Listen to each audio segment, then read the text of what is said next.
ভাই আমার দোকানে আমি একটা কাস্টমার এসেছে আমার সাথে, আমি দামাদামি করলাম। দামাদামি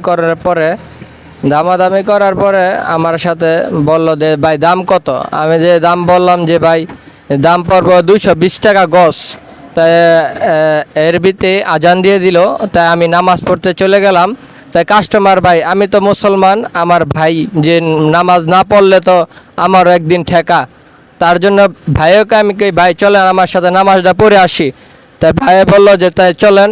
তাই যে আমরা দুই ভাই গেলাম নামাজ পড়তে। আমার আব্বু আগে চলে গেছে নামাজ পড়তে। এসে নামাজ পড়ে এসে দেখি আমার দোকানে যে যে 15,000 টাকার মাল ছিল, 15,000 টাকার মাল চোরে নিয়ে গিয়েছে।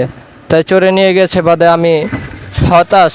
আমি এই যে কাস্টমারে 15,000 টাকার মাল নিয়ে এসেছি, মানে আমি 1 টাকাও বিক্রি করতে পারি নাই। বিক্রি না করতে পেরে আমি আফসোস।